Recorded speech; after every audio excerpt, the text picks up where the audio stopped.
This is Andi Purewal for Boxing Social in association with Betfred, and I'm delighted to be joined by Marcus Morrison over Zoom. Marcus, how are you doing? I'm good, mate. Really well. Just finished training my first session, so yeah, I'm good. So your first session back today, was that all? No, first session of the day, mate. First session of the day. Okay, so obviously I know you've just had well, not an opponent announced, but a fight date announced August 20th. Excited just to get straight back out there, I take it, Marcus? Yeah, it's not been long since the fight, and you know, I'm just glad and excited to sort of get back on the horse, as I say, and yeah, go at it again. We'll obviously come on to the date shortly, but let's just go back to that May 1st clash. Some time to reflect on it now. What do you make of your performance and the fight with Chris Eubank Jr.? You know, coming out of the fight, just like, you know, any fight that I've been on the wrong side of, I kicked myself because, like I said, there might be a lot of people that might not believe it, but I genuinely went into that fight with genuine self-belief that I could go on and win the fight, and obviously coming out, like I said, the wrong side without the win, I was disappointed. What did you make of your own performance, Marcus? This time I watched it back, and you know, like I said, there's times I kicked myself where I thought, you know, I should have just maybe stepped on it a little bit more, and I let him nick rounds. But I think, you know, it was all a good experience, and you know, going forward, I'll take that in my stride, and you know, it was a good learning fight. I'll take that. You know, it was a good learning fight. But like I said, there was times I let him nick a rest, and you know, he'd go and, you know, nick around just in the sort of like the last 30 seconds with what he did. And you know, those are the things I kick myself about. You know, I let him nick rounds and stuff, and sort of half-kicked me out the fight. But like I said, it was all good experience, and you know, like I said, I'll take that in stride moving forward. 98-92 across the three scorecards. How did you see? Do you know what? I've not actually watched the fight and like scored it. I know I definitely won, nicked a few rounds. I believe I won probably, you know, a few rounds. They gave me only 2 rounds, but I think I won, you know, 1 or 2 more than that. But like I said, I've not actually sat and scored the fight. You know, the better man won, and like I said before, I think he half-kicked me out a few of the rounds, and like I said, yeah, the better man won on the night.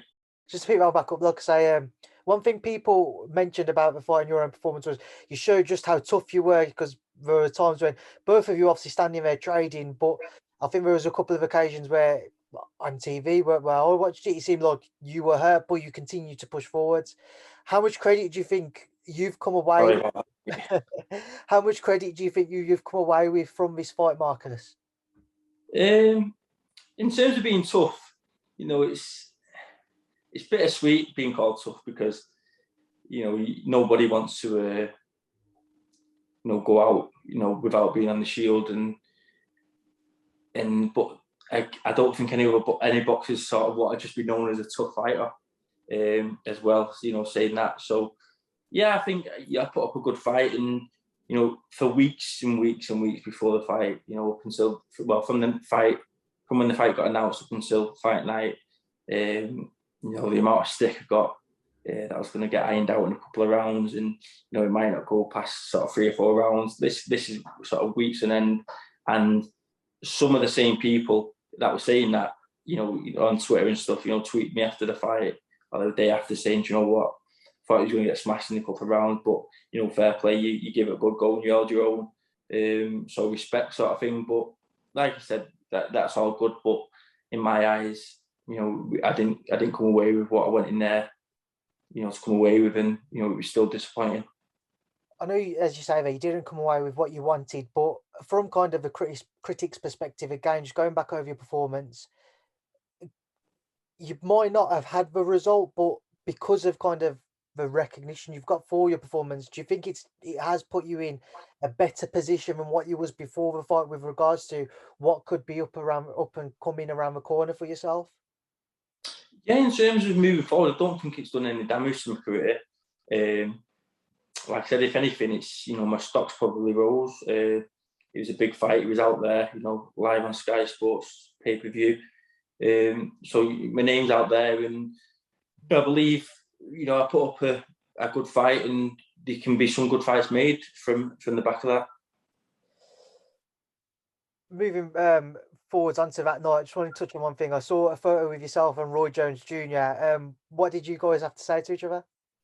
Do you know what? Roy's a proper cool guy. Even like all fight week, obviously, he was in the bubble, and I didn't see much of Chris in the bubble at all. Maybe only once before our like public workout sort of thing. But Roy was always sort of just floating about around the hotel, and he was just like a cool guy, always laughing, always smiling, you know, always letting on and whatnot. So, you know, fair play. He's a real cool customer. Now let's move forwards, Marcus, onto August 20th. Back out now. No opponent, as we say, but talk to me about kind of how key it is for yourself to stay active, to get back out onto another show. Yeah, especially after the fight, you know, I think it's important to get straight back out, not dwell too much on you know, on the loss, and, you know, just get straight back at it. Like I said, it's not done no damage to my career, and I feel I can kick on still and go on and, you know, improve.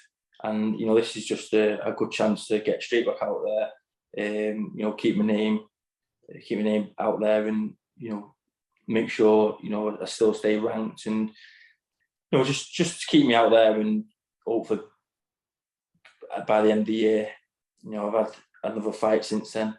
Hopefully come back with winning ways, and, you know, look for a big fight sort of towards the end of the year. So I think, you know, this fight's just a case of, you know, keeping me active, and you know, getting me prepped for something, a big fight to come.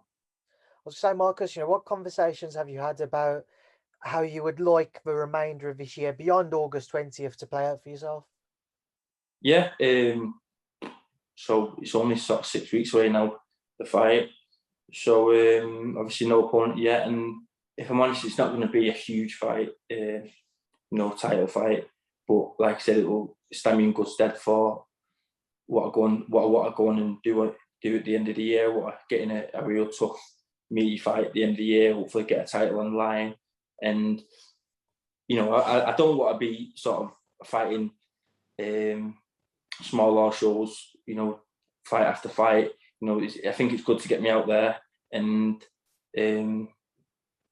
get me back sort of under the lights before a big fight at the end of the year. And, you know, domestically, especially after the fight, I feel like I've grown in confidence, and going into a domestic fight at the end of the year is something that, you know, I want to do. And like I said, hopefully with a decent title on the line. Are there any domestic names you've got in mind, Marcus? There's a few which I've kind of made a note of in my head. Is there anybody in particular who kind of ticks a box for yourself? Do you know what I mean? It's not even a case of like who. It's just like what I want titles. I want, you know, I don't know what's going to be happening with the British Commonwealth sort of titles. Obviously, Felix Cash has got them. I've heard talks that he might be vacating and sort of fighting for European. I don't know. We'll have to sort of see what happens with those titles. But like I said, it's not a case of who. It's just a case of what, and, you know, it's titles that I want. So any sort of titles that push me on in my career, they're what I want to go and fight for, sort of towards the end of the year. So yeah, hopefully sort of October time, November, getting a real good fight, and like I said, hopefully get a title line and kick on my career. I mean, just some names I do want to throw at you, Marcus. One who previously been mentioned with Denzel Bentley, obviously. Excuse me, Marcus. Denzel doesn't hold a current title. Brian Rose is still there. I know you've had some back and forths in the past, and also Sam Eggington up at 160. I believe he holds a WBC silver title. So any of those guys who might kind of tickle your fancy, as it were, or Sam Eggington, who does hold a title, like I say? Listen, for starters, I can't see the Brian Rose fight happening now. It's no secret I've asked for that fight for a good while now, and there was talks, but, you know, whether their side was really serious about taking the fight, I'm not too sure. I don't think so, if I'm honest. So whether that fight happens or not, we'll see. I think it's a great fight for the fans, but like I said, whether it happens or not, well, I don't know. In terms of Sam Eggington, you know, just picked up a great title. So, like I said, these are the type of fights that I'd like to be in for. The Sam Eggingtons, the Felix Cashes. Denzel Bentley at the minute doesn't really tickle my fancy, but, you know, if the offer's right and it makes sense, that's a fight I'd be willing to take. But like I said, as long as it was right and it made sense. But yeah, I'm sure he'd like to get back in the mix in a good fight. So any of these fights sort of can be made. And at this minute now, I'd like a title fight. But even failing a title fight, just an exciting fight that the fans can enjoy, and it'd be a real good fight. Just moving forward, Marcus, can we get your thoughts on a couple of guys in the gym or girl as well? Callum Johnson's back. Everybody was excited to see him return a few months ago. Talking about how good it's been to see him back, and again, moving towards that world scene and that second world title shot he's been craving. Yeah, Callum's always in and around the gym. He's one of them that he always stays fit all year round, and it was good to see him back and get the job done. And he keeps his dreams alive, and he's probably closer now than ever to apart from his world title shot than at another world title shot. So I feel like in the near future we could see Callum get that shot. And obviously Sasha Jonas as well. She's going to return at the next series of Fight Camp on August 14th, I believe. How's she doing? Yeah, I've been in with Sasha this morning. She's good, working hard in the gym as always. And at the minute, we had a bit of downtime over the last sort of few weeks. Obviously, well, last week, sorry, with Jose and Paul Butler fighting.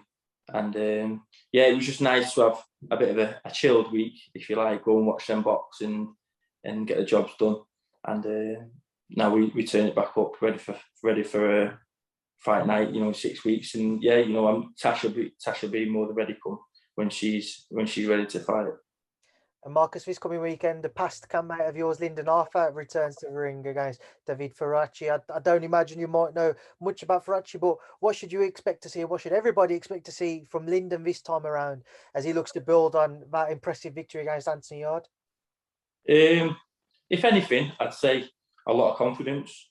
Going into a fight like this after beating Yarde, it'd be a great confidence boost. And you could see the best of Lyndon come fight night. Obviously, he comes with a great jab, and I won't be surprised if he kicks on and come forward a little bit more with the confidence and put this kid away. I mean, people have obviously praised Lyndon a great deal since the Anthony Yarde fight. Just for you yourself, Marcus, having watched him during that bout, made no secret of it. His right hand was hurt beforehand. So as many people said, he was kind of just using his jab throughout. How much credit does he deserve to stick to such a regimented game plan and to come away with a victory? Yeah, listen, he's got a lot of credit, and so he should, because beforehand there wasn't many people really that gave him much of a chance. Yarde was hyped to be this beast who was, just out of this world. But Lyndon, like you said, come with a game plan and stay behind his jab, and he just showed what a great jab he's got and how key a good jab is. So yeah, it'd be good to see him back, and again, Lyndon in the light heavyweight division, racing for a world title. So the light heavyweight scene at the minute is on fire. Would you be split if Lyndon and Callum Johnson ever shared a ring together, Marcus? Listen, I'm not going to comment too much on that, but one thing we'll say is that is a great fight. Listen, Callum can fight, Lyndon can fight. It's a great fight, but one I'm not going to comment on. All right, Marcus, we will leave that there now. Leave you to enjoy the rest of your day. But for everybody who is waiting for your ring return come August 20th, and those who obviously tuned in on May 1st, just a message to those who will support you and continue to do so. Yeah, just keep supporting, and I do honestly believe the best is still yet to come. It's been up and downs, but back the 20th of August and hopefully kick on and go and get a title towards the end of the year. Thank you. Marcus, it's a pleasure to catch up with you. Stay safe, and I'll hopefully see you soon. Thank you for speaking to Boxing Social. Mate, thanks a lot. Take it easy.